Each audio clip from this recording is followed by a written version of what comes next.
إن الحمد لله نحمده ونستعينه ونستغفره ونعوذ بالله من شرور أنفسنا وسيئات أعمالنا من يهده الله فلا مضل له ومن يضلل فلا هادي له وأشهد أن لا إله إلا الله وحده لا شريك له وأشهد أن محمدا عبده ورسوله يا أيها الذين آمنوا اتقوا الله حق تقاته ولا تموتن إلا وأنتم مسلمون يا أيها الناس اتقوا ربكم الذي خلقكم من نفس واحدة وخلق منها زوجها وبث منهما رجالا كثيرا ونساء واتقوا الله الذي تساءلون به والأرحام إن الله كان عليكم رقيبا يا أيها الذين آمنوا اتقوا الله وقولوا قولا سديدا يصلح لكم أعمالكم ويغفر لكم ذنوبكم ومن يطع الله ورسوله فقد فاز فوزا عظيما أما بعد فإن خير الكلام كلام الله وخير الهدي هدي محمد صلى الله عليه وسلم وشر الأمور محدثاتها وكل محدثة بدعة وكل بدعة ضلالة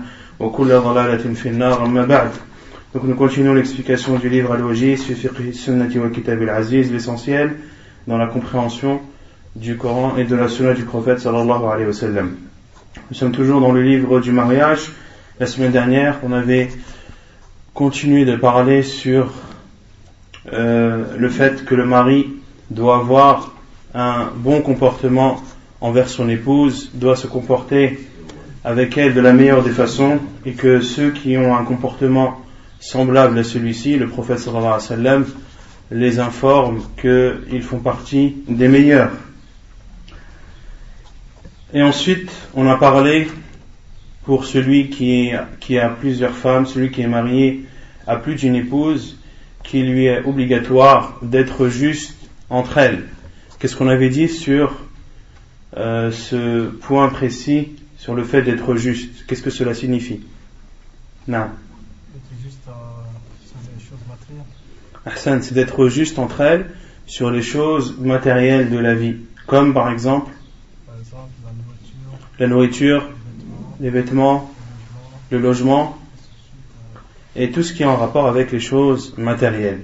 Et le prophète sallallahu alayhi wa sallam a mis en garde les hommes qui ne seraient pas justes envers ces femmes. Quel est le châtiment que le prophète sallallahu alayhi wa sallam, dont le prophète sallallahu alayhi wa sallam a informé? Non? Il viendra Yawm al-Qiyamah penchant d'un côté. Ahsan, il viendra le jour du jugement avec la moitié de son corps plus basse que l'autre. Et on avait cité aussi le verset où Allah subhanahu wa ta'ala dit: vous ne pourrez pas être juste envers les femmes, même si vous mettez du vôtre, même si vous faites les efforts et que vous donnez la peine d'être juste envers elles, vous ne pourrez pas être juste. Quelle est la signification de ce verset? Où le prophète sallallahu alayhi wa sallam nous ordonne d'être juste, et le verset où Allah subhanahu wa ta'ala nous dit que malgré nos efforts, nous ne pourrons pas être justes envers celui qui a plusieurs femmes. Non. Ahsant. Ici, Allah subhanahu wa ta'ala parle du cœur, parle des sentiments qu'a un mari envers l'une de ses femmes plus que l'autre, plus que les autres.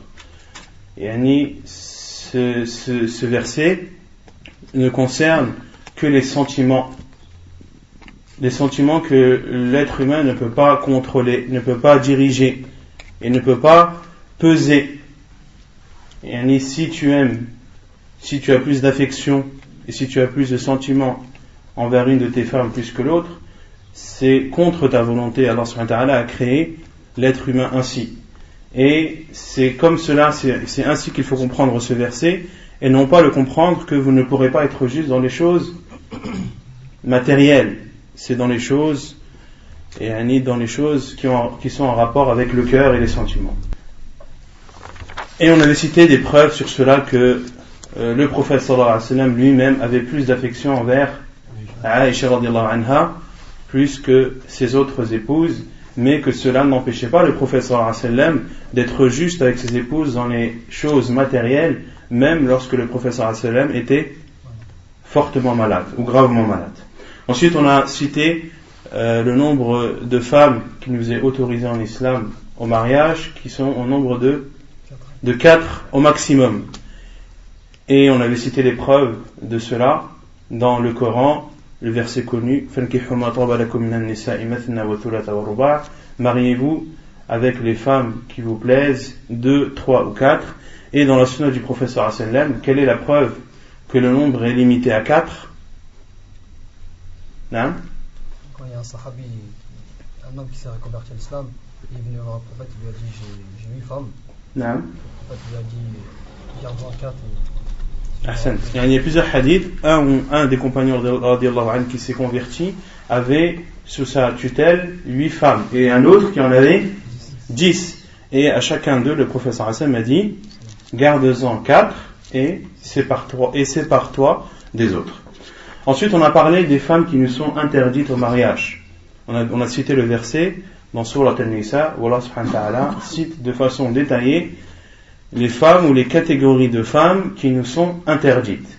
Et on avait vu que, en réfléchissant sur les hadiths et en réfléchissant sur ce verset et en extrayant de ce verset les jugements, on en déduisait qu'il y avait 2 sortes d'interdictions concernant les femmes. Il y a l'interdiction éternelle, perpétuelle, à jamais, et il y a l'interdiction ponctuelle. Interdiction ponctuelle. Donc il y a parmi les femmes des femmes avec qui il nous est interdit à jamais de nous marier, et d'autres femmes avec qui il nous est interdit de nous marier, et ceci de façon ponctuelle, car cette femme a des caractéristiques où il y a des liens entre nous et elle qui font qu'elles nous sont interdites au mariage, et lorsque ces liens disparaissent ou s'enlèvent, eh bien cette femme redevient autorisée pour nous. Et on avait cité 3 causes qui rendent une femme interdite au mariage. Ces 3 causes sont la parenté en arabe, al-nasab, ensuite al-musahara qui est l'alliance, c'est-à-dire le mariage, et la troisième al-rada qui est l'allaitement. Et concernant le premier cas qui est le lien de parenté, combien de catégories de femmes nous sont interdites au mariage? 7 catégories. Quelles sont-elles? La mère, les mères, la sœur, les sœurs, les tantes paternelles et maternelles. Ça fait combien? 4. Les nièces, autrement dit les filles des frères et les filles des sœurs et les filles de la personne, la propre fille de la personne, qui en tout est un nombre de 7. Concernant les mères, elles nous sont interdites en montant. Qu'est-ce que cela signifie? C'est-à-dire la grand-mère, l'arrière-grand-mère, l'arrière-arrière-grand-mère et en montant. Ensuite, il y a les filles qui nous sont interdites en descendant, c'est-à-dire les filles, les petites filles, l'arrière-petite fille, l'arrière-arrière-petite fille en descendant. Et il y a les tantes maternelles et les tantes paternelles qui nous sont interdites en montant ou en descendant? En descendant. Si on dit en descendant, c'est-à-dire que les filles de nos tantes et les filles de nos tantes maternelles et paternelles nous sont interdites. Or, elles ne sont pas interdites. Tu as le droit de te marier avec la fille de ta tante paternelle ou la fille de ta tante maternelle. Mais quant à ta grande-tante, est-ce que tu as le droit de te marier avec elle? Non. Donc les tantes paternelles et maternelles nous sont interdites au mariage en montant. De même pour les filles de nos frères et les filles de nos sœurs, autrement dit nos nièces, elles nous sont interdites en descendant. Elles nous sont interdites en descendant. Ensuite, la deuxième catégorie, ou plutôt le deuxième cas qui interdit les femmes, qui est le cas de al-musahara, l'alliance, c'est-à-dire les liens de mariage.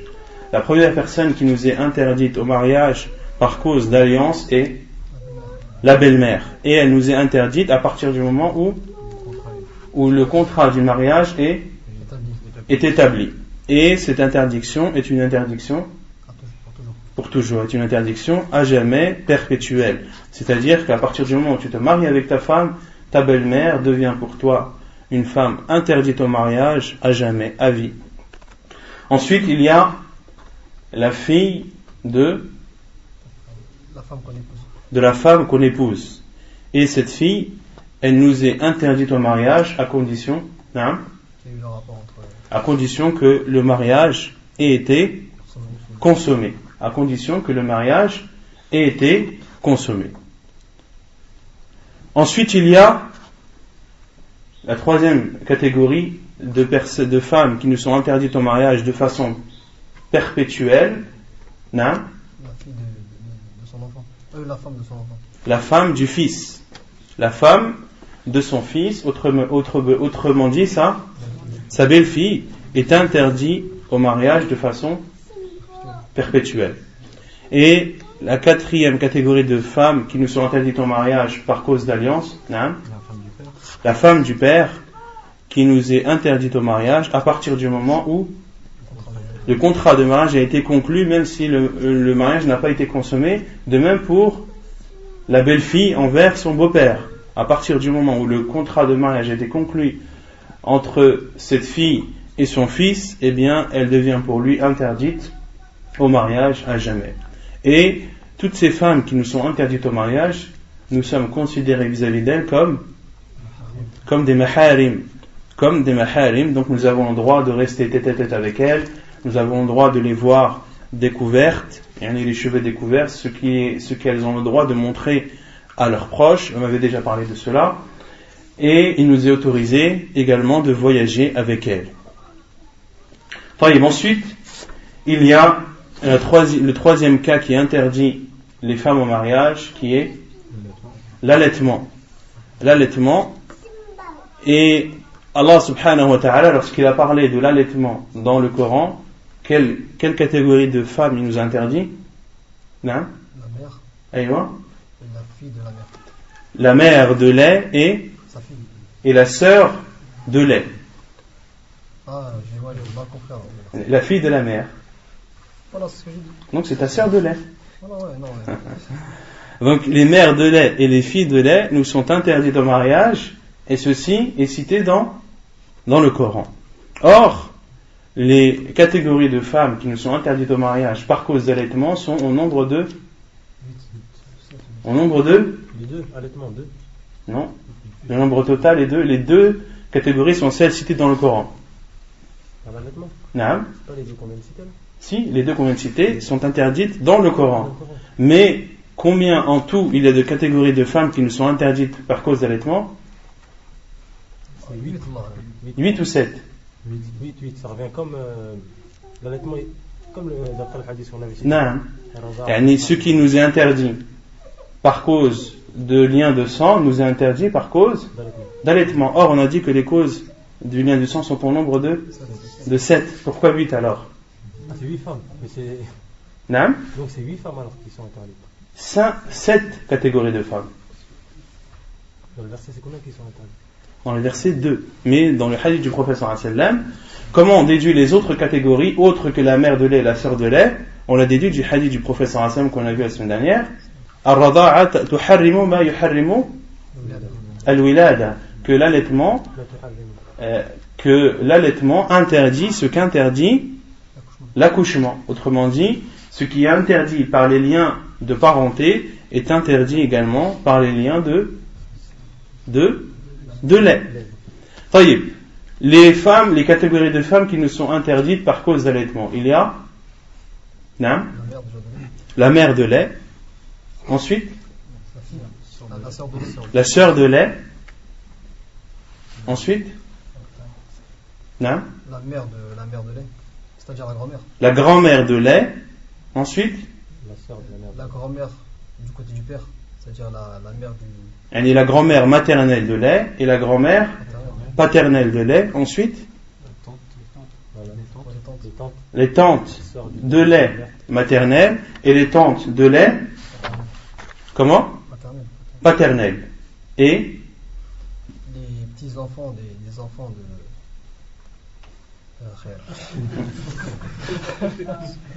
et les nièces, voilà, nièces de lait. les nièces de lait. Et les nièces de lait nous sont également interdites au mariage, donc ce qui fait un nombre total de 7, 8, 9, 7. Non. طيب.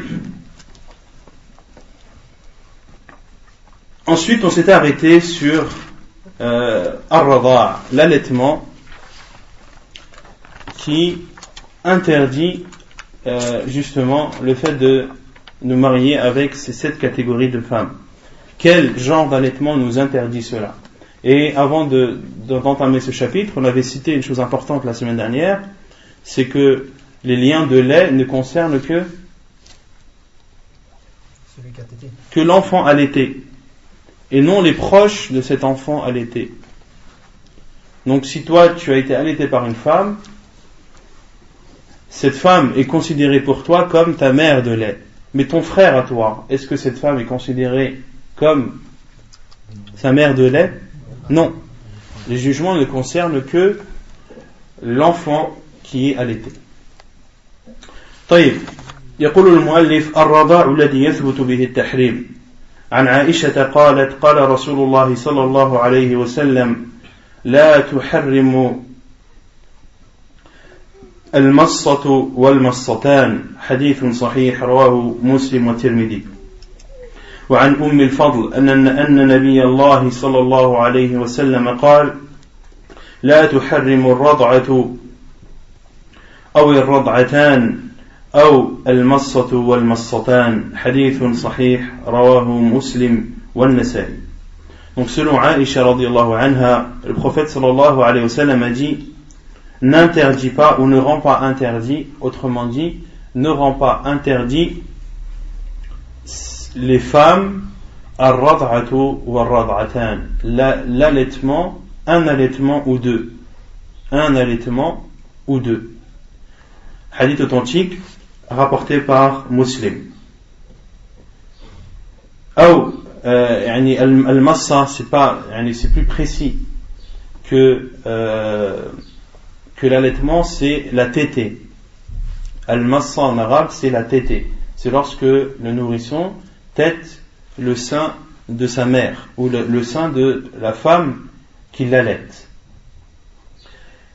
Et il y a une divergence des savants concernant l'allaitement sur 2 points. Le premier sur qu'est-ce qu'un allaitement, et le second point où il y a une divergence, c'est combien d'allaitements rendent interdit cet enfant à cette femme.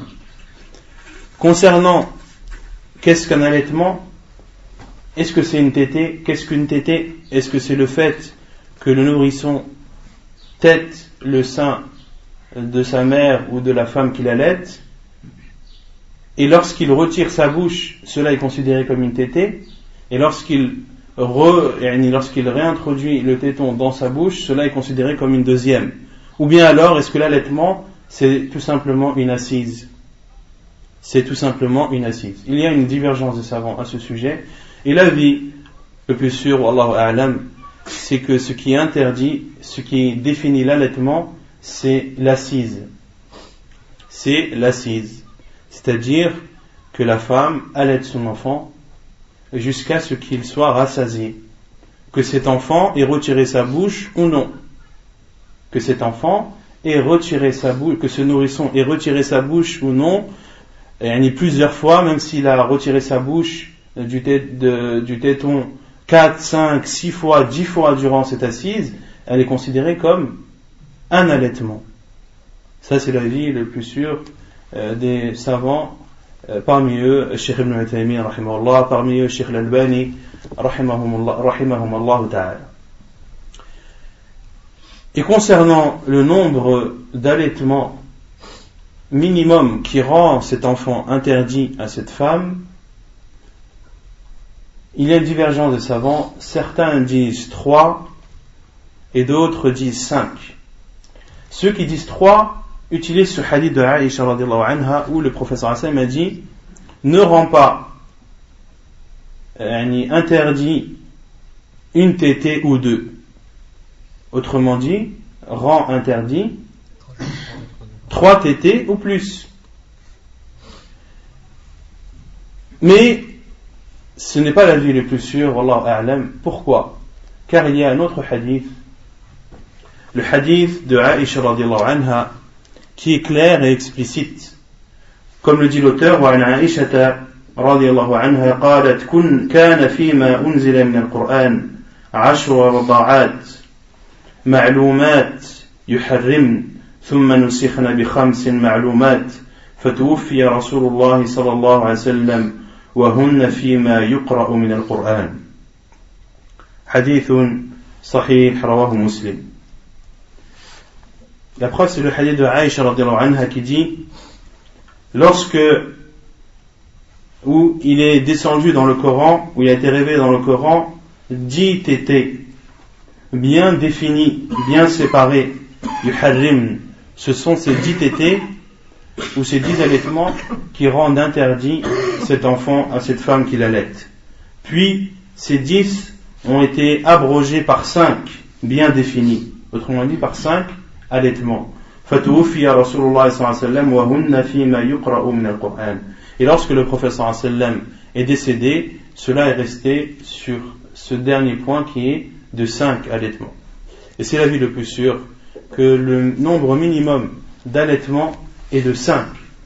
Et comment répondre à ceux qui disent que le minimum est de 3, car le prophète sallallahu alayhi wa sallam a dit n'interdit pas 2 tétés, une tétée ou 2. La preuve, c'est une règle dans le fiqh que les savants ont instaurée et sur laquelle ils se sont mis d'accord, qui dit que al-mantuq muqaddamun ala al-mafhum. Al-mantuq muqaddam ala al-mafhum. Autrement dit, ce qui est dit clairement prévaut sur ce qui se comprend. Ce qui est dit clairement prévaut sur ce qui se comprend ou ce qui se déduit. Dans le hadith de Aïcha radhiyallahu anha, le premier, on en déduit que le minimum est de 3, car le professeur Hassan me dit n'interdit pas une tétée ou 2. Donc on en déduit que 3 interdisent. Mais dans le second hadith de Aïcha radhiyallahu anha, le nombre a été cité de façon claire et il est de 5. Donc ce qui est cité, ce qui est connu prévaut sur ce qui est déduit. Autrement dit, le nombre de 5 qui est clair et précis et cité prévaut sur le nombre de 3 qui lui est déduit. طيب ويشترط أن يكون الرضاع في الحولين لقوله تعالى والوالدات يرضعن أولادهن حولين كاملين لمن أراد أن يتم الرضاعة. Et parmi les conditions pour que l'allaitement soit considéré comme valide, donc on a dit que lorsqu'on parle d'allaitement, l'avis le plus sûr des savants c'est que ça concerne, que l'allaitement signifie une assise et que le nombre minimum doit être de 5. Et il y a une autre condition, c'est que l'allaitement doit avoir lieu durant les 2 ans du nourrisson, durant ces 2 premières années. La preuve est la parole d'Allah subhanahu wa ta'ala lorsqu'il dit « Et les mères allaitent leurs enfants 2 années complètes pour celles qui veulent compléter l'allaitement. » Donc Allah subhanahu wa ta'ala s'adresse aux femmes qui veulent allaiter de façon complète leurs enfants, qu'elles l'allaitent 2 années complètes. 2 années complètes. Donc Allah subhanahu wa ta'ala parle de l'allaitement en définissant ce laps de temps qui est de 2 ans. وعن أم سلمة قالت قال رسول الله صلى الله عليه وسلم لا يحرم من الرضاع إلا ما فتق الأمعاء في الثدي وكان قبل الفطام. حديث صحيح رواه الترمذي. Et la preuve dans la sunna du prophète sallallahu alayhi wa sallam, c'est le hadith de Salama qui dit, le prophète sallallahu alayhi wa sallam a dit, n'interdit de l'allaitement que ce qui nourrit les intestins ou ce qui est traversé par les intestins depuis le sein, wa kana qabla al-fitam, et ceci avant al-fitam. Et al-fitam, c'est la période à partir duquel le nourrisson, ou à partir duquel le lait n'est plus l'aliment principal du nourrisson. Un enfant fatim en arabe, c'est le nourrisson qui a pour nourriture principale le lait.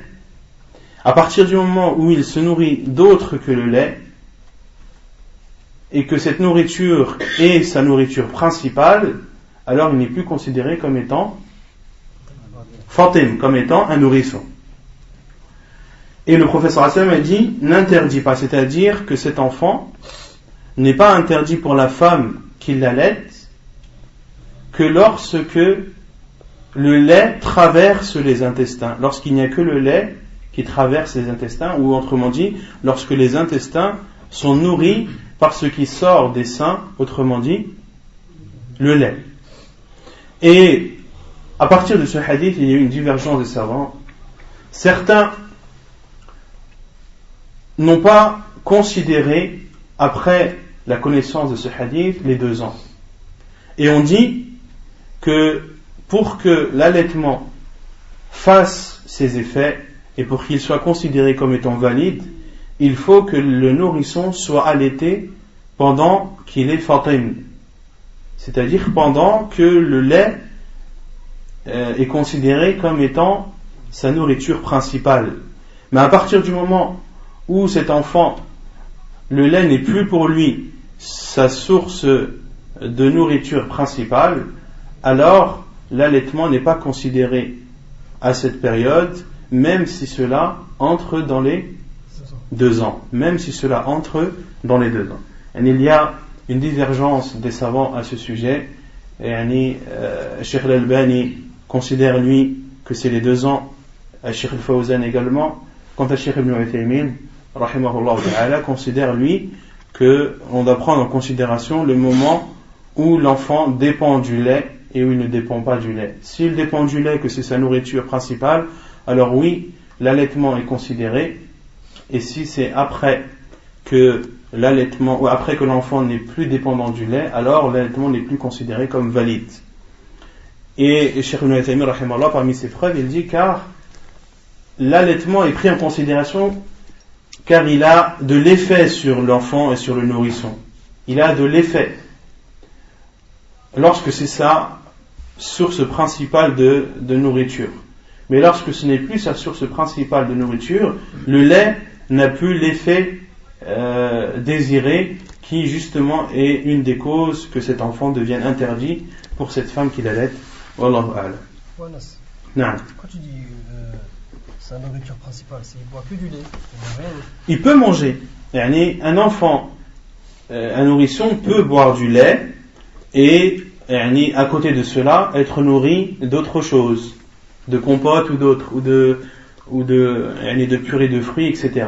Mais ces autres nourritures ne sont pas son plat principal. Et cet enfant est, malgré qu'il mange autre que du lait, ou qu'il boit autre que du lait, est considéré comme fatim, car il ne peut pas se passer du lait. Le lait est sa source de nourriture principale. C'est clair? طيب.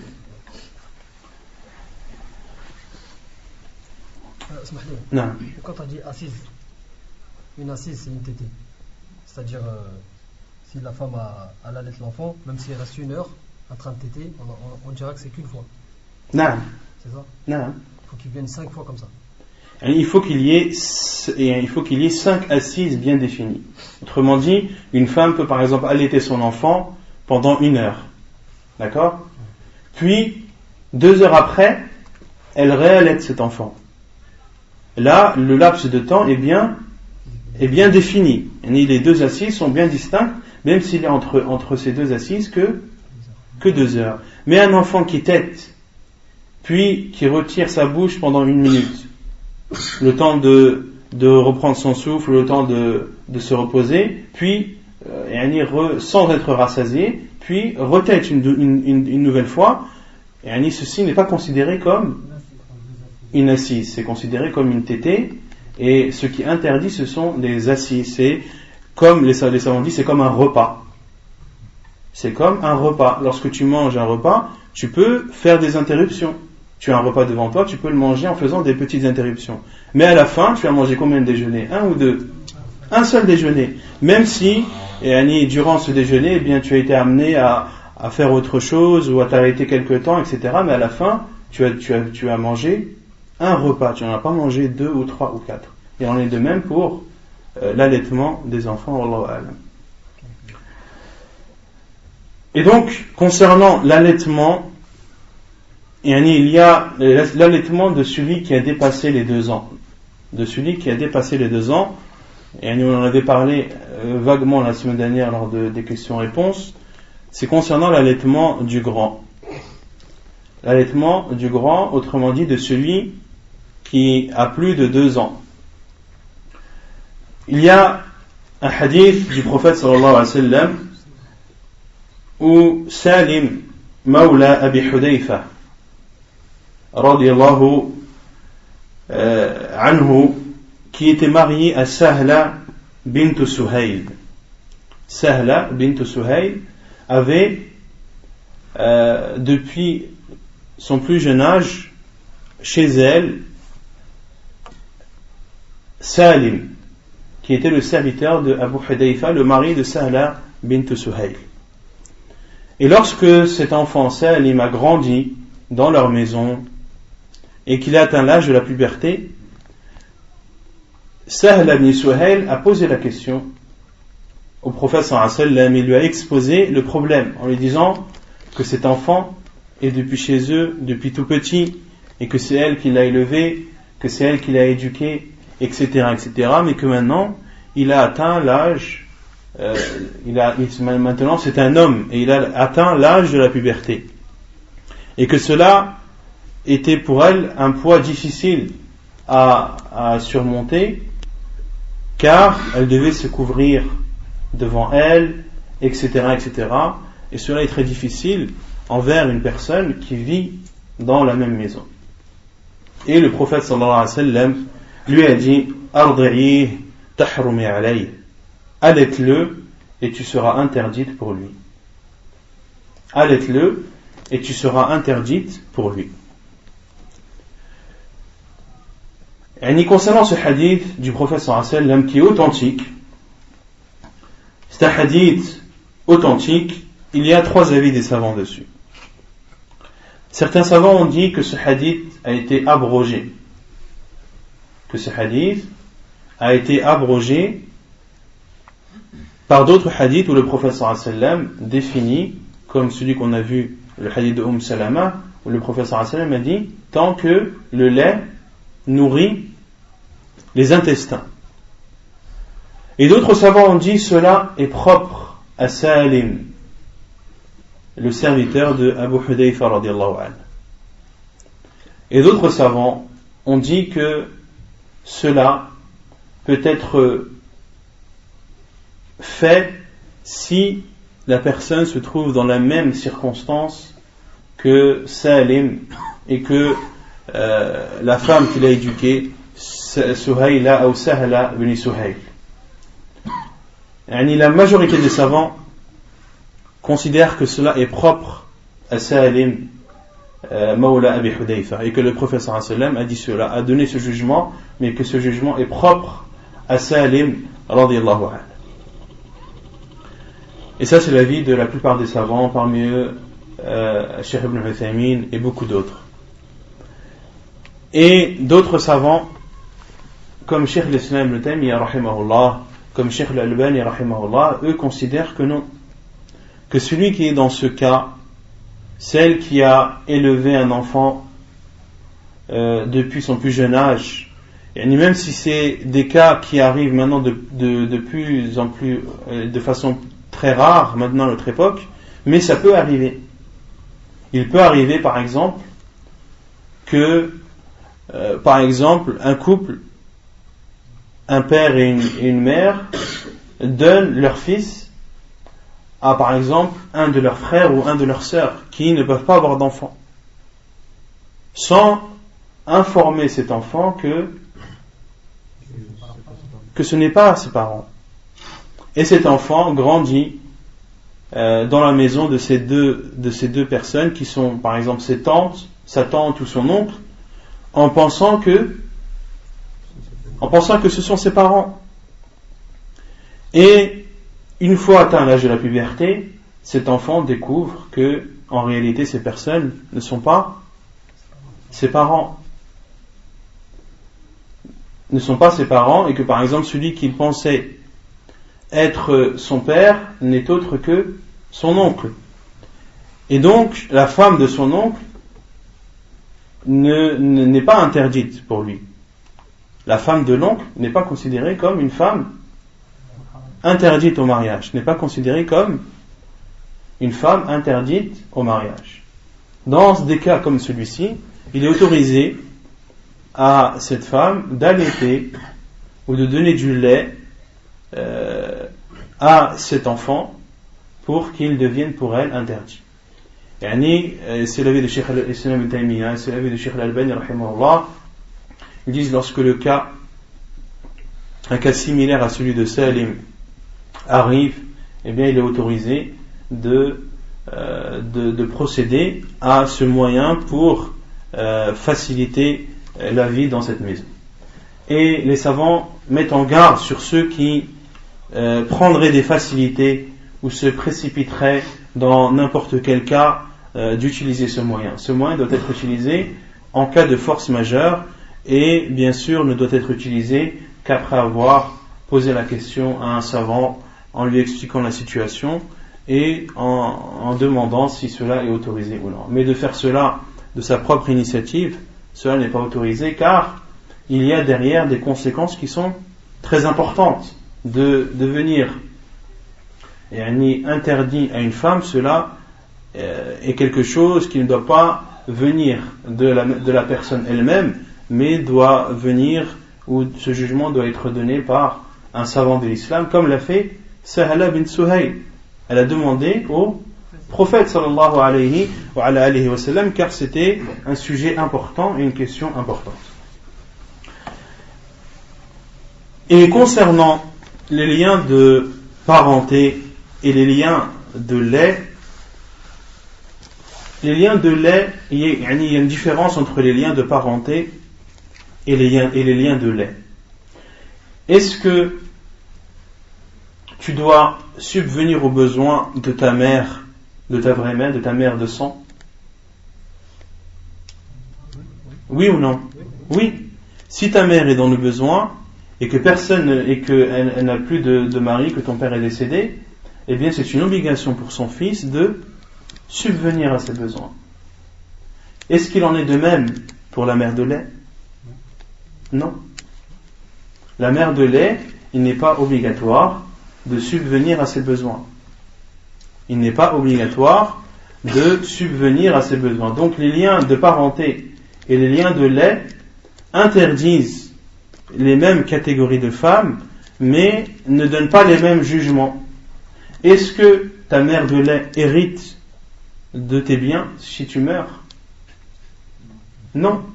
Il n'y a que ta mère de sang qui hérite ou qui fait partie des héritières de ton argent et de tes biens.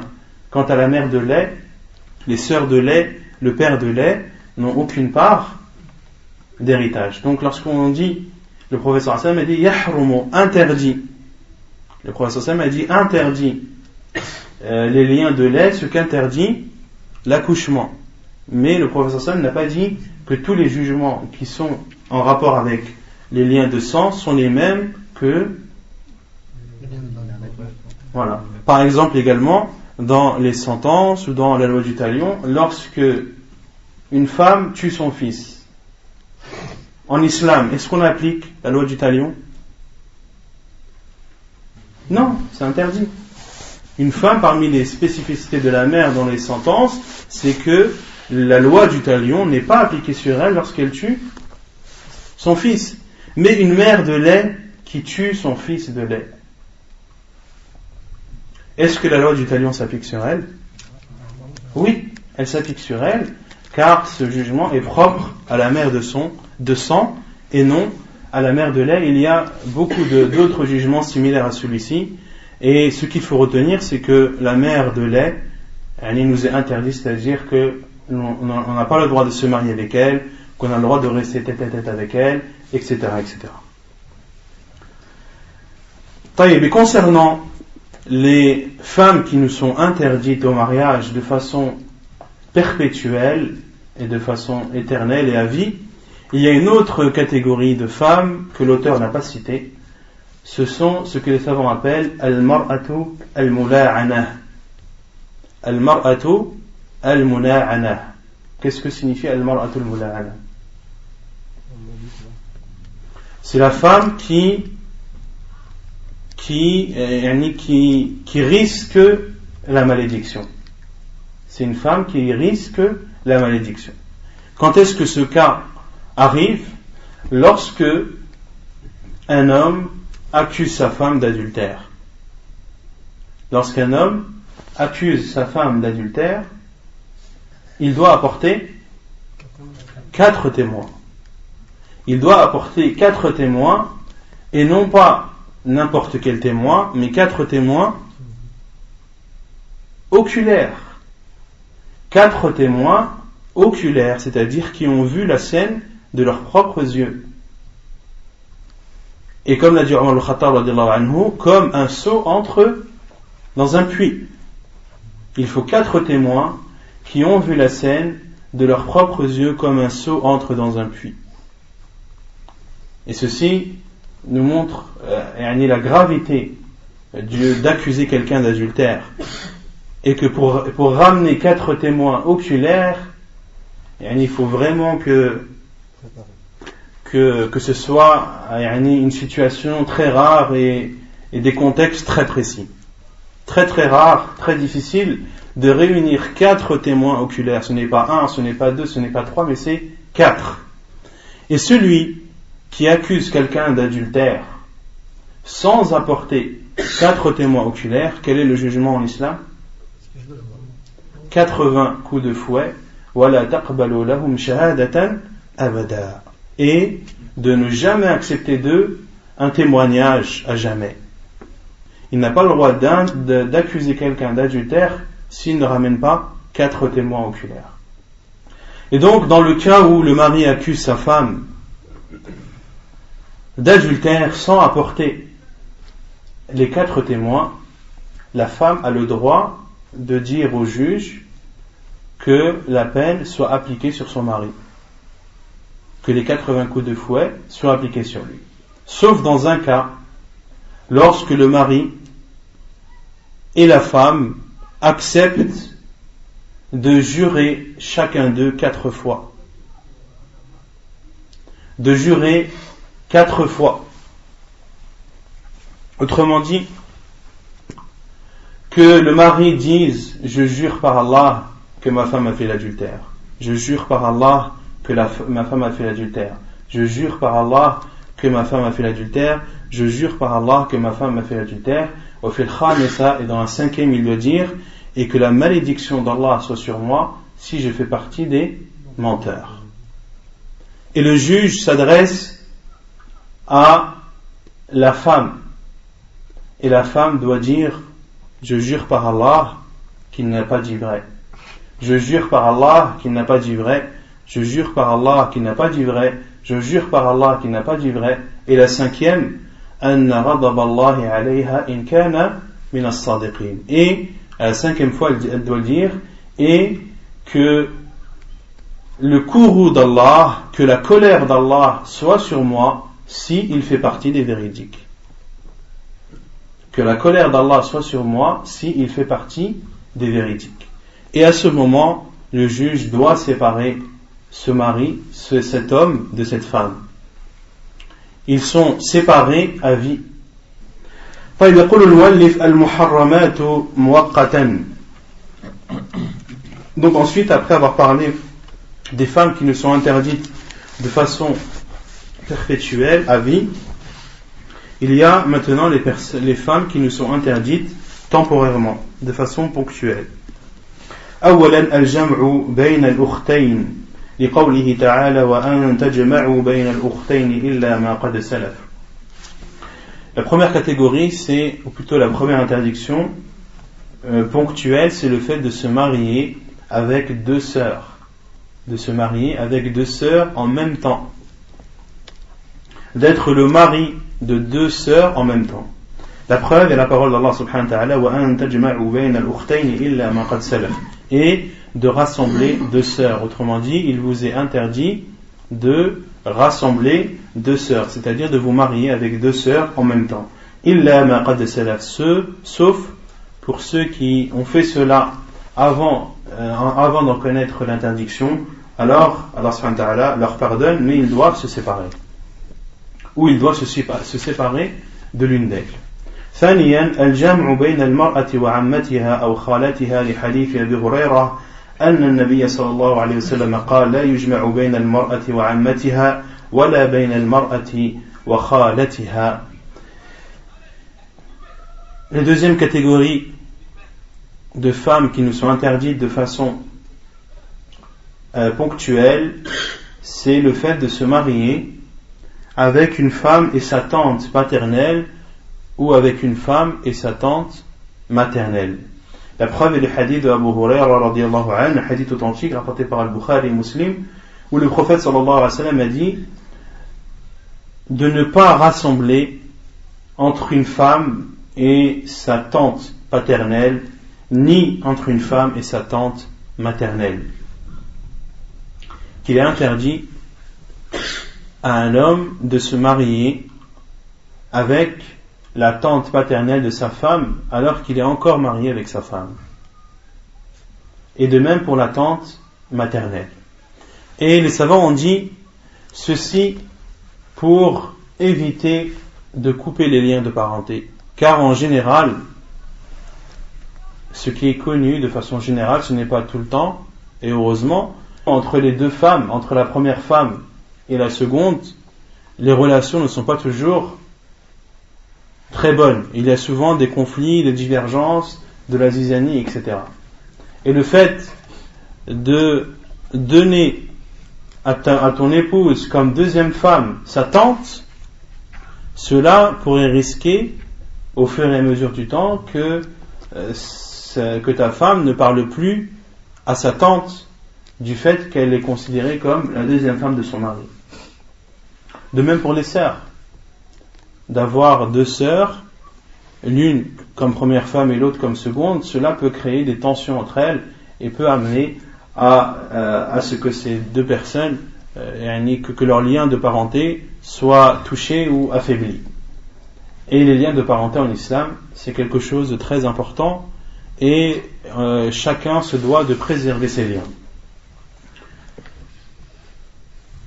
ثالثا زوجة الغير ومعتدته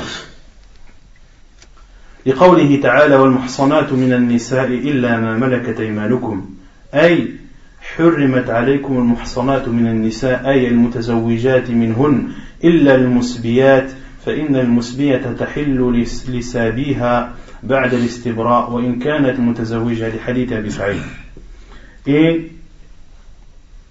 Et troisième catégorie de femmes qui nous sont interdites de façon ponctuelle, ce sont les femmes déjà mariées ou les femmes en période de idda. En période de idda. Une femme qui a perdu son mari ou qui est en instance de divorce doit pour la première respecter la durée de 4 mois et 10 jours et pour la seconde la période de 3 menstrues. La preuve est la parole d'Allah subhanahu wa ta'ala lorsqu'il dit وَالْمُحْصَنَاتُ مِنَ النِّسَاءِ إِلَّا مَا مَلَكَتْ أَيْمَانُكُمْ. Et les femmes mariées sauf celles que vous avez sous votre tutelle. Sauf celles que vous avez sous votre tutelle. La preuve c'est le hadith de Abu Sa'id radiyallahu anhu أن رسول الله صلى الله عليه وسلم بعث جيشا إلى أوطاس فلقي عدوا فقاتلوهم فظهروا عليهم وأصابوا سبايا وكان ناس من أصحاب رسول الله صلى الله عليه وسلم تحرجوا من غشيانهن من أجل أزواجهن من المشركين فأنزل الله عز وجل في ذلك والمحصنات من النساء إلا ما ملكت أيمانكم أي فهم لكم حلال إذا انقضت عدتهن. حديث صحيح رواه مسلم والترمذي والنسائي. رابعا المطلقة ثلاثا لا تحل لزوجها الأول حتى تنكح زوجا غيره نكاحا صحيحا لقوله تعالى فإن طلقها فلا تحل له من بعد حتى تنكح زوجا غيره فإن طلقها فلا جناح عليهما أن يتراجعا إن ظن أن يقيما حدود الله. Donc la première catégorie de femmes qui nous sont interdites de façon ponctuelle, la première c'est la sœur de l'épouse. La deuxième, la tante de l'épouse, qu'elle soit maternelle ou paternelle. La troisième, la femme qui est déjà mariée. Et pourquoi est-ce qu'elles sont interdites de façon ponctuelle? Autrement dit, il t'est autorisé de te marier avec la sœur de ton épouse à partir du moment où tu as divorcé. À partir du moment où tu as divorcé, donc que cette femme n'est plus ta femme, tu as alors le droit de te marier avec sa sœur. De même pour la tante, tu as le droit de te marier tant que tu n'as pas le droit de te marier tant que c'est ta femme. Tant que c'est ta femme, tu n'as pas le droit de te marier avec sa tante paternelle ou maternelle. Mais à partir du moment où ce n'est plus ta femme, alors tu as le droit de se marier avec sa tante, de te marier avec sa tante paternelle ou maternelle. De même pour la femme qui est mariée, tu as le droit de même pour la femme qui est mariée ou en période de iddah, qui est mariée ou en période de iddah, tu n'as pas le droit de te marier avec elle jusqu'à ce qu'elle divorce, mais aussi que la iddah soit terminée. Jusqu'à ce qu'elle divorce pour la femme qui est mariée et pour la femme qui est en instance de divorce jusqu'à ce que sa iddah se finisse. Autrement dit, que les trois menstrues soient complètes. D'où le terme ponctuel. D'où le terme du fait que ces femmes nous sont interdites de façon ponctuelle et temporaire. Et la quatrième femme qui nous est interdite de façon ponctuelle, c'est celle que l'on a divorcée 3 fois. Celle que l'on a divorcée 3 fois, elle nous sera autorisée que elle ne sera autorisée à son premier mari que lorsqu'elle se sera mariée avec un autre homme, un mariage valide et authentique. Car Allah subhanahu wa ta'ala dit فَإِنْ طَلَّقَهَا, et si la divorce, c'est-à-dire pour la 3e fois, elle ne lui sera plus licite jusqu'à ce qu'elle se marie avec un autre homme. Et si cet autre homme ou si son second mari divorce d'elle, Allah subhanahu wa ta'ala dit فَلَا جُنَاحَ عَلَيْهِمَا أَن يَتَرَاجَعَا, alors il n'y a pas de mal à ce qu'ils reviennent ensemble, à ce qu'ils se remarient une nouvelle fois, c'est-à-dire la femme et le premier mari. Et on avait dit que parmi les conditions, il fallait que le second mariage soit consommé. Que le second mariage soit consommé, car le professeur Sam a dit حَتَّى تَذُوقِ عُسَيْلَتَهُ وَيَذُوقَ عُسَيْلَتِكِ, jusqu'à ce que tu goûtes son miel et que lui goûte ton miel. Autrement dit, jusqu'à ce que le mariage soit consommé. Et ceci montre la sagesse de l'islam, car à l'époque, avant l'arrivée de l'islam, les associateurs divorçaient beaucoup avec leurs femmes, et ceci leur portait atteinte. Un homme pouvait divorcer de sa femme 100, 200 fois. Et lorsque l'islam est arrivé, Allah Azza wa Jalla a instauré cette règle qui est que lorsque l'homme divorce de sa femme 3 fois, il ne peut plus se marier avec elle jusqu'à ce qu'elle se remarie, un mariage sincère et valide, et que le mariage soit consommé. Et en général, ceci est dur pour les hommes, de savoir que tu ne pourras plus te marier avec ta femme que lorsqu'elle se sera mariée, un mariage valide et sincère, mais en plus que ce mariage soit consommé. Cela fait réfléchir l'homme avant qu'il ne divorce 3 fois de sa femme. Et ceci pour nous montre aussi comment l'islam respecte la femme, comment il lui donne l'honneur, comment il l'honore et ne l'offense en aucun cas. La 5e femme qui nous est interdite de façon ponctuelle, c'est la femme qui fait l'adultère ou la fornicatrice.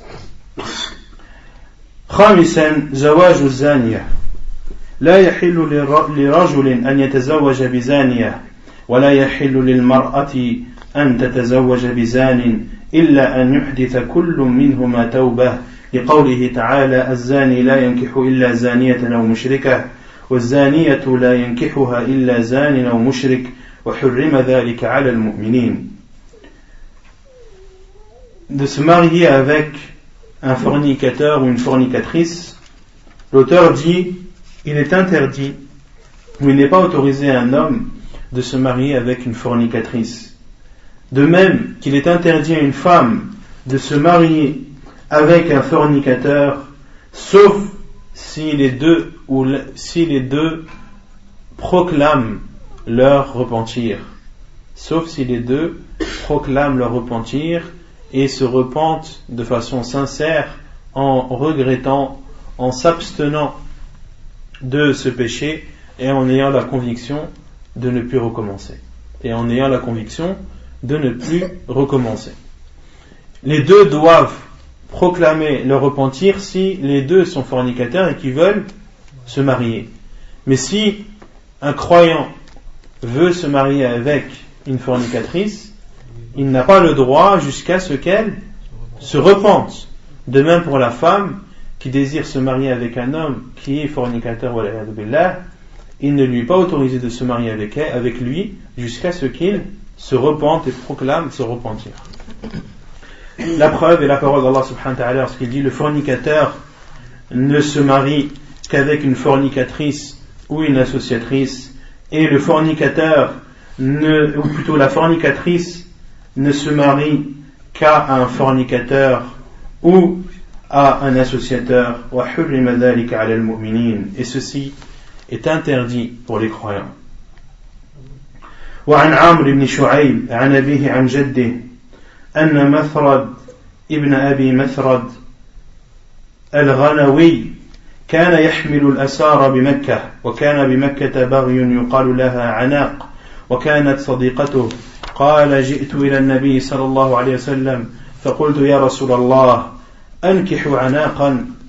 قال فسكت عني فنزلت والزانية لا ينكحها إلا زان أو مشرك فدعاني فقرأها علي وقال لا تنكحها. حديث حسن الإسناد رواه النسائي والترمذي.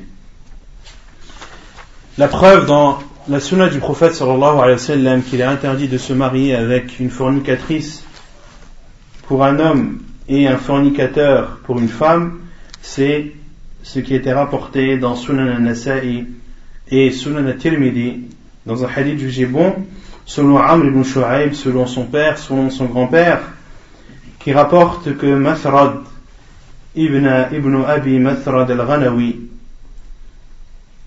un des compagnons du prophète sallallahu alayhi wa sallam, qui avait pour fonction de transférer les prisonniers qui étaient à la Mecque vers Médine.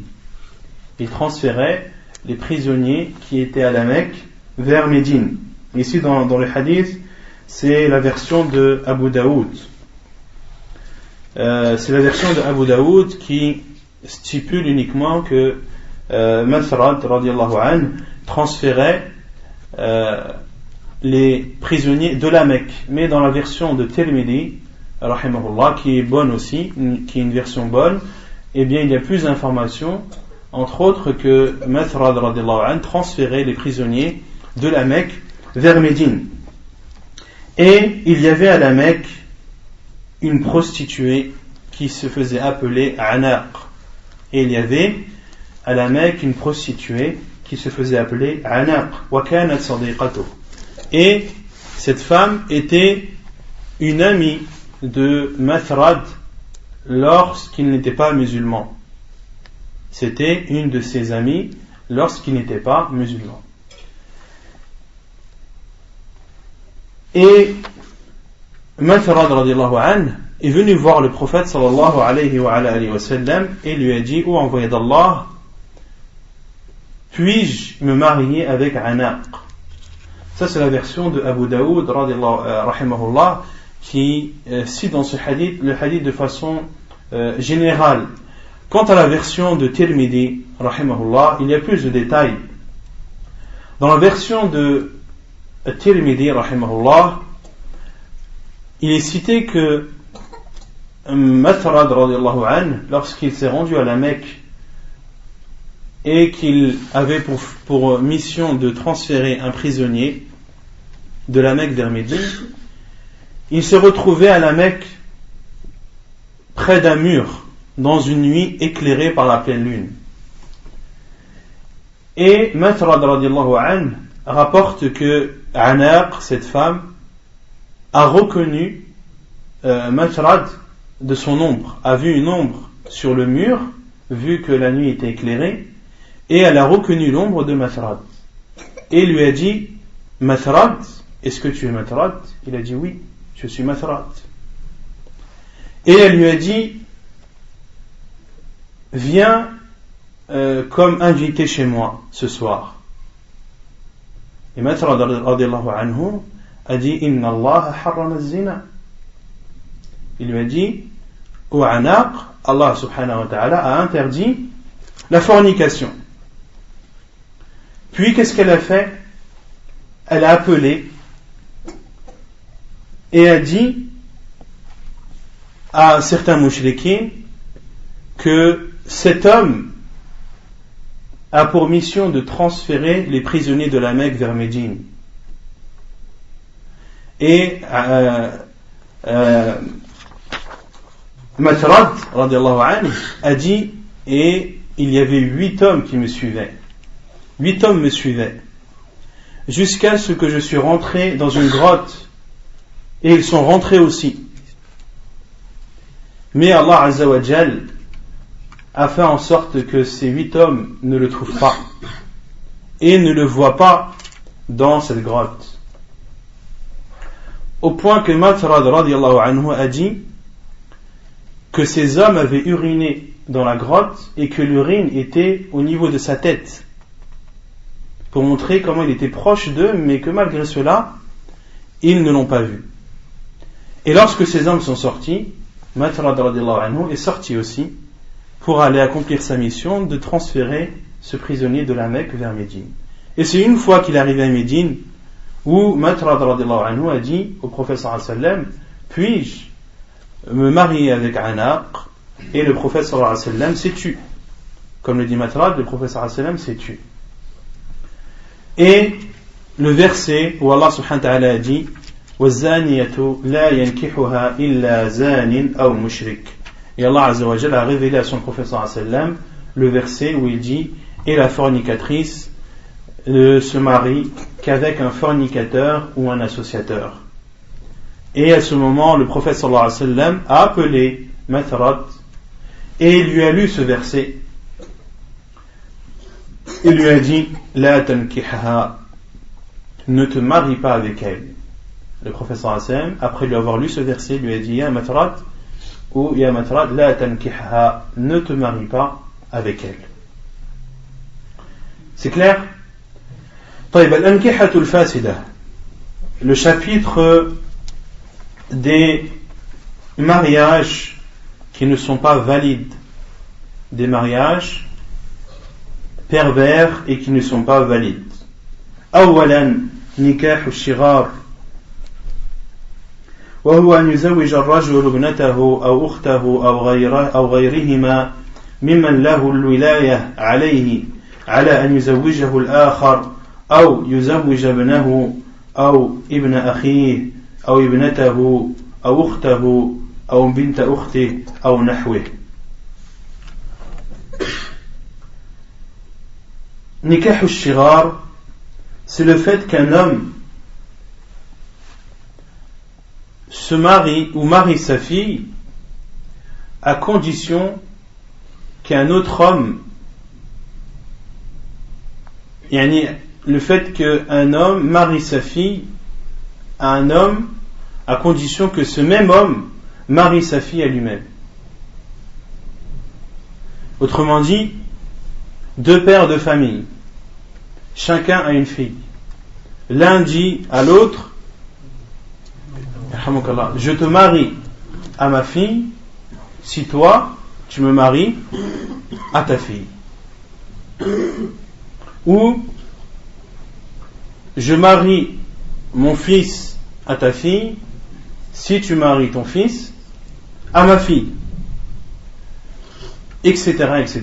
Autrement dit, de marier une femme qui est sous ta tutelle à condition que l'autre homme marie une des femmes qui est sous sa tutelle. Ceci est appelé en islam nikah al-shirar. Nikah al-shirar, et c'est un mariage interdit en islam. وهذا العقد على هذا الوجه فاسد سواء ذكر فيه مهر أم لا لأن رسول الله صلى الله عليه وسلم نهى عن ذلك وحذر منه وقال الله تعالى وما آتاكم الرسول فخذوه وما نهاكم عنه فانتهوا. Et ce type d'acte de mariage est nul que durant cet acte de mariage il a été conclu une dot ou non, car le prophète sallallahu alayhi wa sallam a interdit ce genre de mariage et a mis en garde contre ceci. Et Allah Azza wa Jalla a dit dans le Coran, ce que le prophète vous donne, prenez-le, et ce qu'il vous interdit, abstenez-vous-en. وفي الصحيحين عن ابن عمر أن النبي صلى الله عليه وسلم نهى عن الشغار. Et selon Ibn Umar radiallahu anhu, dans un hadith authentique rapporté par Al-Bukhari et Muslim, Ibn Umar radiallahu anhu a dit que le prophète sallallahu alayhi wa sallam a interdit al-shirar. وفي صحيح مسلم عن أبي هريرة أن رسول الله صلى الله عليه وسلم نهى عن الشغار قال والشغار أن يقول الرجل للرجل زوجني ابنتك وأزوجك ابنتي أو زوجني أختك وأزوجك أختي. حديث صحيح رواه مسلم. Et donc, selon Abu Huraira radiallahu anhu, dans Sahih Muslim, il dit que le prophète sallallahu alayhi wa sallam a interdit al-shirar.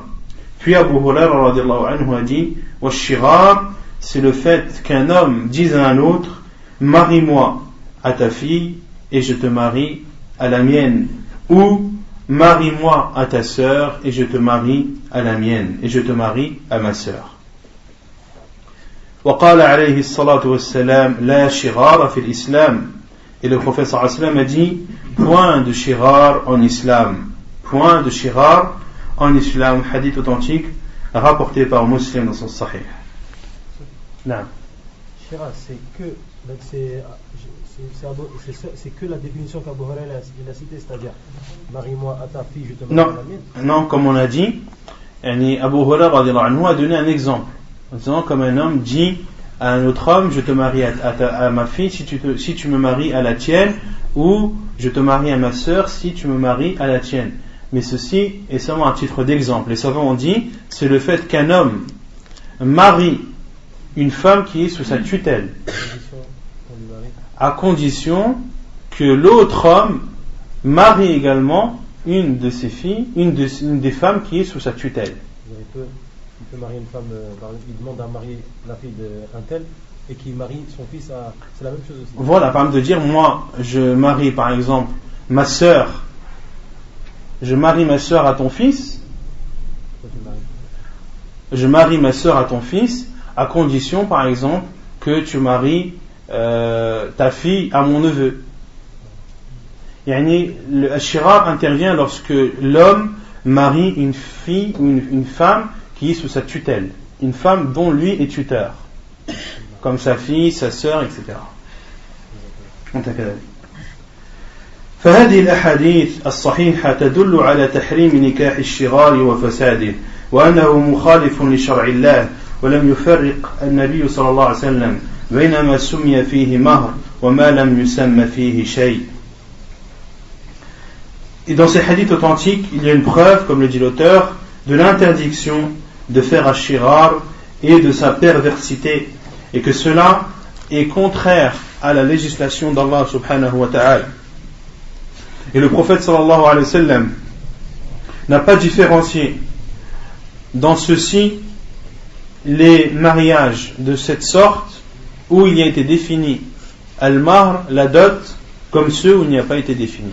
Autrement dit, le prophète sallallahu alayhi wa sallam n'a pas dit que le shirar qui est interdit c'est celui où il n'y a pas de dot. Car la plupart des mariages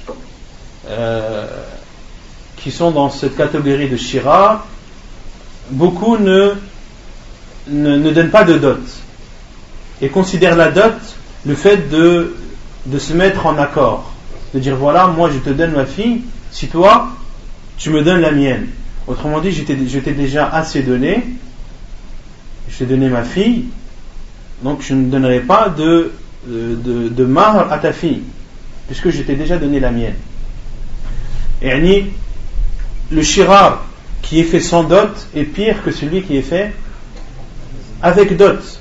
Mais le fait qu'il y ait la dot ne rend pas cela licite, car dans tous les cas c'est une offense pour la femme, et la femme dans ce cas la plupart du temps est contrainte au mariage. Son tuteur ne lui donne pas le choix car il s'est mis d'accord avec l'autre homme, c'est une condition. وأما ما ورد في حديث ابن عمر من تفسير الشغار بأن يزوج الرجل ابنته على أن يزوجه الآخر ابنته وليس بينهما صداق فهذا تفسير قد ذكر أهل العلم أنه من كلام نافع الراوي عن ابن عمر وليس هو من كلام النبي صلى الله عليه وسلم وقد فسره النبي صلى الله عليه وسلم في حديث أبي هريرة بما تقدم وهو أن يزوج الرجل ابنته أو أخته على أن يزوجه الآخر ابنته أو أخته ولم يقل وليس بينهما صداق فدل ذلك على أن تسمية الصداق أو عدمها لا أثر لها في ذلك وإنما المقتضي للفساد هو اشتراط المبادلة وفي ذلك فساد كبير لأنه يفضي إلى إجبار النساء على نكاح من لا يرغبن فيه إيثارا لمصلحة الأولياء على مصلحة النساء وذلك منكر وظلم للنساء ولأن ذلك أيضا يفضي إلى حرمان النساء من مهور أمثالهن كما هو الواقع بين الناس المتعاطين لهذا العقد المنكر إلا من شاء الله كما أنه كثيرا ما يفضي إلى النزاع والخصومات بين الزواج بعد الزواج وهذا من العقوبات العاجلة لمن خالف الشرع كما في رسالة حكم السفور والحجاب ونكاح الشغار لسماحة الشيخ Ibn Baz رحمه الله تعالى. Et donc l'auteur cite une parole de Cheikh Ibn Baz rahimahullah dans son livre حكم السفور والحجاب ونكاح الشغار, le jugement du hijab, du voile islamique et du mariage appelé mariage au shirar de Cheikh Ibn Baz rahimahullah, où Cheikh Ibn Baz dit quant à ce qui était rapporté dans le hadith d'Ibn Umar, le premier hadith que l'on a cité rapporté dans le Bukhari et Muslim, où il a été cité après le hadith que ceci c'est le fait qu'un homme dise à un autre homme je te marie ma fille si tu me maries la tienne sans qu'il n'y ait entre eux de dot.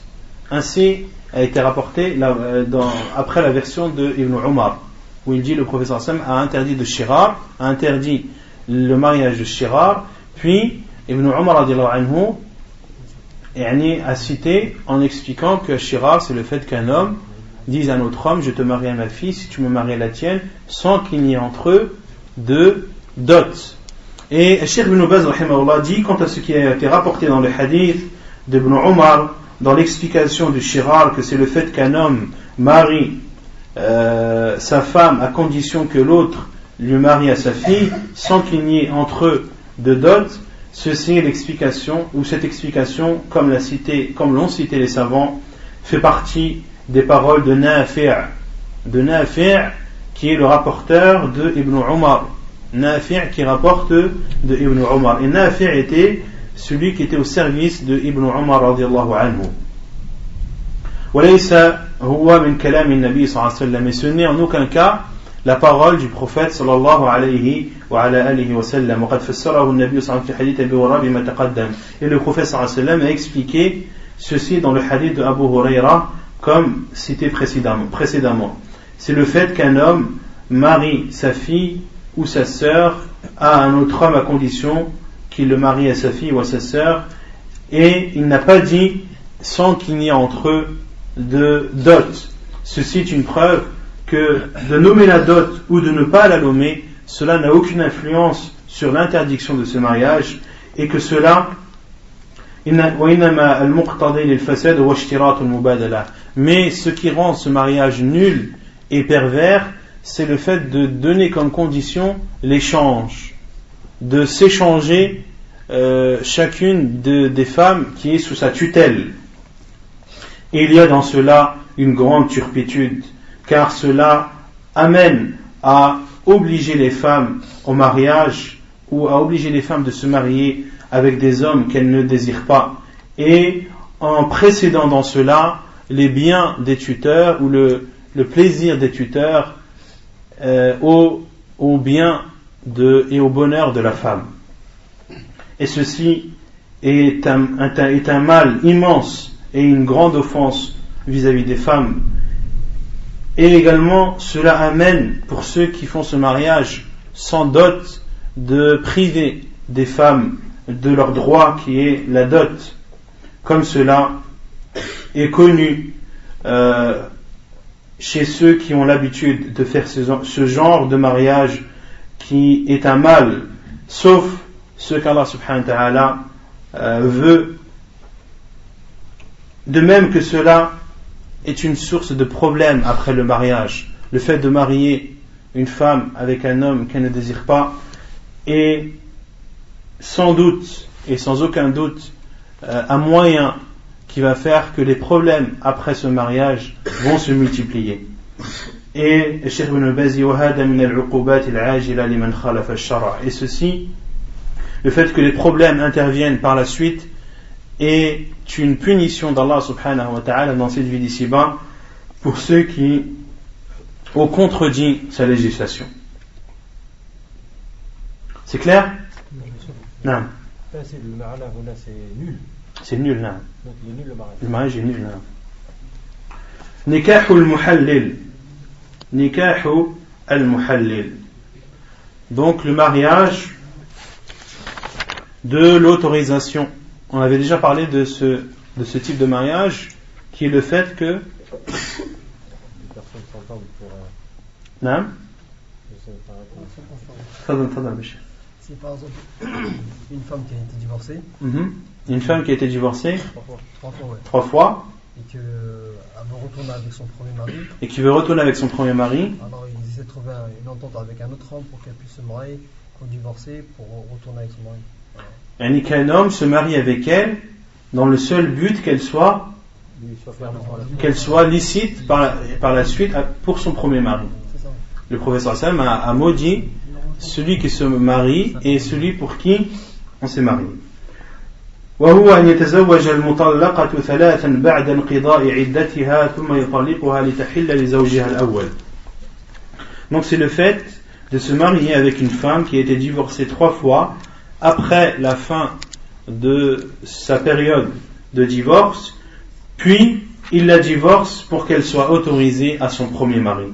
وهذا النوع من الزواج كبيرة من كبائر الإثم والفواحش لا يجوز سواء شرط ذلك في العقد أو اتفق عليه قبل العقد.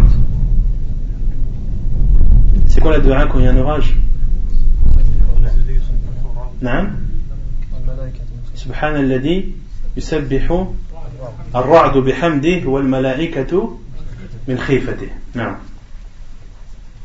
Donc la traduction c'est gloire à Allah, gloire à celui pour qui le tonnerre exprime sa louange, wal malaikatu min khifati, et les anges glorifient également Allah subhanahu wa ta'ala par peur de lui. Et les anges glorifient également Allah azza wa jalla par peur de lui. Donc, l'auteur dit, et ce type de mariage, c'est-à-dire le mariage de l'autorisation, fait partie des grands péchés et des turpitudes, fait partie des plus grands mal et des plus grandes turpitudes. Et il est interdit que ces personnes aient donné cela comme condition dans l'acte de mariage, ou bien qu'ils se soient mis d'accord avant l'acte de mariage, ou bien si l'un d'entre eux est seulement l'intention dans son cœur, وَفَاعِلُهُ مَلْعُونَ وَفَاعِلُهُ مَلْعُونَ. Car certains disent que ce type de mariage est interdit lorsque cela est stipulé dans l'acte de mariage. Et ni que cela soit stipulé dans l'acte de mariage. Si on dit voilà, je marie un tel se marie avec un tel, pour que par la suite il la divorce afin qu'elle soit autorisée à son premier mari. Là c'est clair que que ce mariage est nul. Qu'ils se soient mis d'accord, ou que ce soit une condition dans l'acte de mariage, ou bien qu'ils se soient mis d'accord avant. Si le premier mari se met d'accord avec le futur mari, de dire voilà comment on va procéder, tu vas te marier avec elle, et ensuite tu vas divorcer, elle sera autorisée pour moi. Ou bien, si celui qui se marie a l'intention dans son cœur de ne pas se marier avec elle un mariage sincère, mais de se marier puis de la divorcer uniquement pour qu'elle soit autorisée. Dans tous ces cas-là, eh bien ce mariage est nul. Et celui qui se marie et qui fait ce genre de mariage est maudit par le prophète sallallahu alayhi wa sallam. La personne en question qui se marie, ça veut dire qu'il risque de tomber dans une suite à ce mariage, non? Justement, on va voir ça. وعن علي قال لعن رسول الله صلى الله عليه وسلم المحلل والمحلل له المحلل والمحلل له. Selon Ali radiallahu anhu,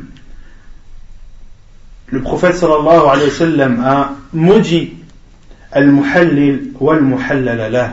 Al-muhallil, c'est celui qui se marie pour rendre licite la femme à son premier mari.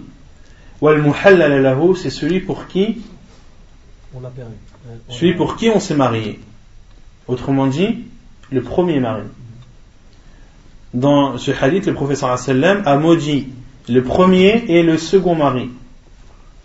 Hadith authentique raconté par Abu Daoud et Tirmidhi. وعن عقبة بن عامر قال رسول الله صلى الله عليه وسلم ألا أخبركم بالتيس المستعار قالوا بلى يا رسول الله قال هو المحلل لعن الله المحلل والمحلل له حديث حسن رواه ابن ماجه والحاكم بالبيهقي. Et selon Uqba ibn Amir, il dit, le prophète sallallahu alayhi wa sallam a dit, voulez-vous que je vous informe du at-tis al-musta'ar? Qu'est-ce que at-tis al-musta'ar? Qui connaît at-tis al-musta'ar? Al-musta'ar, c'est le fait de prêter. Qu'est-ce que at-tis? At-tis al-musta'ar, c'est le bouc emprunté ou le bélier emprunté.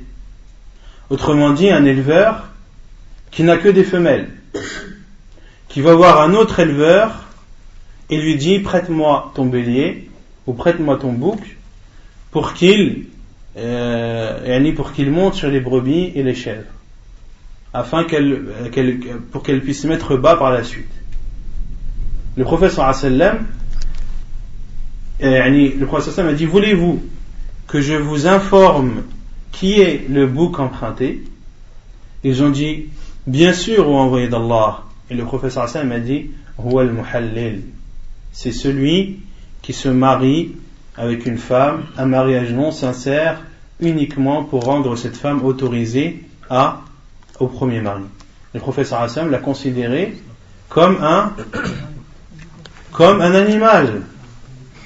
Le prophète sallallahu alayhi wa sallam l'a considéré comme un animal, et pas n'importe quel animal, un animal qu'on emprunte uniquement pour assouvir ses désirs et uniquement pour que les femelles puissent mettre bas. Et en islam, lorsque l'homme est comparé à un animal, c'est toujours un mal, c'est toujours dans un rabaissement. كمثل الكلب إن تحمل عليه يلهث أو تتركه يلهث. Allah subhanahu wa ta'ala a considéré ceux qui ne croyaient pas en lui comme des chiens assoiffés. Et dans beaucoup de hadiths, le prophète sallallahu alayhi wa sallam, lorsqu'il met en garde sur une interdiction, il dit ne faites pas comme tel animal, ne vous prosternez pas comme le chien, en posant vos avant-bras sur le sol, ne priez pas comme le coq, en ne respectant pas l'apaisement qui est demandé dans les inclinaisons et dans le sujoud. Donc à chaque fois en islam qu'un homme est comparé à un animal, c'est toujours dans le mal. Et ici le prophète sallallahu alayhi wa sallam a comparé ce muhallil comme étant un bouc prêté, emprunté, ou un bélier emprunté. Puis le prophète sallallahu alayhi wa sallam a dit la'ana Allahu al-muhallila wal-muhallala lah. Et Allah a maudit Allah a maudit le premier mari comme le second, celui qui fait ce mariage et celui pour qui on l'a fait. Non. C'est une règle ça, là, ce que tu viens de citer? Ah oui, c'est une règle. Lorsque un homme est comparé à un animal, c'est toujours dans un mal. Non, ça c'est connu, les savants le disent toujours ça. Et les preuves sont irréfutables, que ce soit dans le Coran ou dans la sunna du prophète sallallahu alayhi wa sallam. وعن عمر بن نافع عن أبيه أنه قال جاء رجل إلى ابن عمر رضي الله عنهما فسأله عن رجل طلق امرأته 3 فتزوجها أخ له من غير مؤامرة منه ليحلها لأخيه هل تحل للأول؟ قال لا إلا نكاح رغبة كنا نعد هذا سفاحا على عهد رسول الله صلى الله عليه وعلى آله وسلم. حديث صحيح رواه الحاكم والبيهقي. Et selon Omar ibn Nafi', selon son père, il rapporte qu'un homme est venu vers Ibn Umar radiyallahu anhu et lui a demandé au sujet d'un homme qui a divorcé de sa femme 3 fois. Puis un de ses frères, c'est-à-dire le frère de cet homme, s'est marié sans en avoir l'utilité, le besoin, ni sans en être motivé.